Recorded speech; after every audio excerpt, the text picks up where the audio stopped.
Hai semua, selamat datang di Kalendola Story. Di sini kita akan berbagi cerita tentang kehidupan yang mungkin bisa membuat kamu terpukau, tertawa, atau bahkan mungkin akan mengubah pandanganmu. Dan setiap apapun yang aku ceritakan di sini, semuanya real dari narasumber tanpa ada yang ditambah ataupun dikurangi. Oke? Untuk video kita kali ini, aku bakal membagikan sebuah cerita yang kebetulan si narasumber adalah temanku di tempat kerja. Selama ini, aku berpikir FTV ataupun sinetron yang pernah aku lihat di layar kaca mungkin terkesan lebay. Tapi ternyata memang ada loh di dunia nyata dan itu terjadi pada narasumber kita. Gimana kisahnya? Selamat mendengarkan. Hai, kenalin, aku Bunga. Seorang wanita yang sudah merasakan tidak hanya pahit, namun jatuh berkali-kali dalam hidup ini. Kalau kalian pikir cerita penuh drama hanya ada di sinetron, kalian perlu dengar ceritaku dulu. Dan mungkin kalian akan berpikir, ini lebih drama dari sebuah sinetron. Aku tinggal di sebuah provinsi yang berbatasan langsung dengan luar negeri. Jadi tidak heran, banyak sekali orang-orang di tempatku berprofesi sebagai TKI, termasuk ayahku.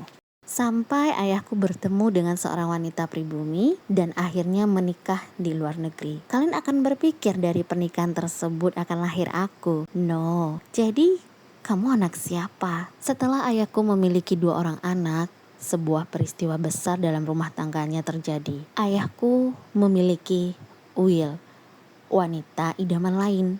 Dan kalian pasti tidak akan salah menebak wanita tersebut adalah ibu kandungku. Jadi ibu kandungmu pelakor. Aku yang dulu sepertinya tidak menerima sebutan tersebut. Namun aku yang sekarang sudah mau berdamai dengan kenyataan bahwa memang begitu adanya. Ibuku perusak rumah tangga orang. Lalu sekarang kau masih mendampingi masa tua ibumu? Aku tidak pernah melihat wajah ibuku lagi sejak umur 1 tahun. Jadi sekarang kamu tidak bersama ibumu? Kan sudah aku bilang, aku wanita yang sudah merasakan bahwa dunia ini memang gak adil loh. Lalu di mana ibumu sekarang? Kok tega sekali dia meninggalkanmu? Aku tidak tahu di mana ibuku sekarang. Dan alasan apa yang paling tepat kenapa dia meninggalkanku yang masih kecil. Sampai detik ini, aku masih menyimpan harapan bahwa suatu hari Allah bakal takdirkan aku bertemu lagi dengannya. Atau aku coba saja ya cari beliau di TokTok seperti yang banyak orang lakukan belakangan ini. Menurutmu bagaimana? Oke, sekarang aku bakal ceritain hal yang paling membuat kalian penasaran. Bagaimana reaksi ibu tiriku kan? Dari cerita yang aku dengar dari orang terdekatku, ibu tiriku awalnya tidak menerima kehadiranku di tengah romantisnya rumah tangga mereka. Hal ini adalah hal yang sangat wajar. Beliau sangat benci akan kehadiranku sampai ayah harus mengirimku ke Indonesia melalui seorang kerabat. Loh, kok melalui seorang kerabat? Ibumu bagaimana? Kan sudah aku bilang, ibu pergi meninggalkanku ketika umurku 1 tahun. Jadi ayah menitipkanku dengan orang lain. Kepulanganku ke Indonesia tanpa diantar ayah merupakan salah satu peristiwa yang membuat aku merasa dunia ini gak adil. Sesampainya di Indonesia, aku diasuh oleh kakak ayahku yang sekarang aku panggil emak. Aku mendapatkan kasih sayang yang berlimpah dari beliau sampai usiaku menginjak 9 atau 10 tahun. Barulah aku tahu tentang statusku di keluarga adalah anak angkat. Awalnya bapak angkatku yaitu suami emak marah pada orang-orang yang memberitahu tentang statusku. Tetapi aku yang berumur 10 tahun waktu itu dengan sangat bijaksana berkata pada bapak, "Tidak apa-apa Pak, aku malah berterima kasih pada mereka. Sekarang ceritakan dari awal mengapa aku sampai di sini."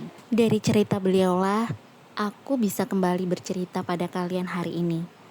Karena tanpa cerita dari beliau, aku bahkan tidak ingat satupun yang terjadi berpuluh tahun yang lalu. Saking kecilnya aku ketika ditimpa masalah besar tersebut. Kalian akan kembali bertanya kan, apakah ayahku masih menjengukku setelah mengirimku ke Indonesia?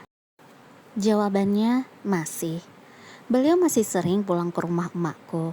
Tapi yang ku tahu pada saat itu, beliau adalah pamanku, adik dari emakku. Sampai pada akhirnya setelah mendengar cerita dari bapak bahwa aku adalah anak angkat, barulah aku menyadari ada naluri yang tidak bisa dibohongi, yaitu tentang hubungan darah ayah dan anak. Jadi dulu sebelum aku tahu bahwa ayah kandungku adalah beliau, aku merasa selalu ingin di dekat beliau, selalu ingin dipeluk beliau. Padahal durasi kami bertemu palingan hanya 1 kali dalam 2 tahun. Dan hubungan kami tidak begitu dekat. Setelah semua ini terbongkar, apakah kamu langsung patah hati? Tidak. Aku waktu itu menjalaninya dengan santai, mengalir apa adanya. Sampai aku menginjak usia remaja menuju dewasa. Barulah aku menyadari bahwa dunia ini tidak adil bagiku. Apa yang terjadi pada saat itu sampai kamu merasa dunia ini tidak adil bagimu? Waktu itu ada tugas dari guru bahasa Indonesia membuat puisi tentang ayah. Aku menulis dengan rasa yang gak bisa aku ceritakan. Kamu mau dengar tulisanku itu? Ayah, lihat anak kecil yang mungkin tidak kau harapkan lahir ke dunia sudah tumbuh besar. Sudah ada di fase seharusnya tidak merengek perihal hidup yang gak sesuai harapan. Ayah, sudah banyak pintaku yang tidak kuutarakan padamu. Sudah banyak inginku yang tidak kusampaikan padamu. Aku memang tak pernah mendapat nasihat darimu. Tapi aku harus kuat menahan beban yang terpaksa harus aku pikul. Walau aku tak pernah meminta beban ini ada. Karena tidak semua orang sanggup menahan beban ya. Tapi aku hanya ingin minta tolong. Yakinkan aku bahwa saat ini aku harus percaya dan aku harus ikhlas atas takdir yang sudah digariskan untukku.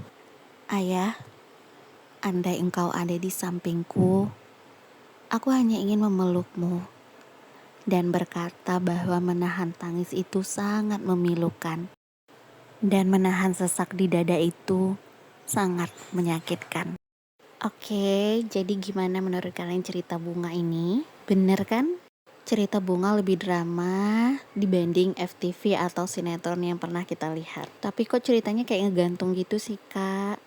Ya, karena memang Bunga ceritanya cuma sampai di sini doang karena dia udah sedih dan pastinya udah nangis. Semoga di lain kesempatan Bunga bisa lanjutin ceritanya dan bisa berbagi lagi dengan kita tentang kehidupannya yang sekarang, tentang kehidupannya setelah dewasa, setelah menikah, lalu bagaimana hubungan dengan ayahnya atau bahkan dengan ibu tirinya, apakah masih berlanjut atau enggak gitu. Dan semoga ada makna dari cerita atau pengalaman hidup Bunga untuk kita semua ya. Oke, sampai di sini dulu cerita kita hari ini. Sampai jumpa lagi di cerita-cerita berikutnya. Bye.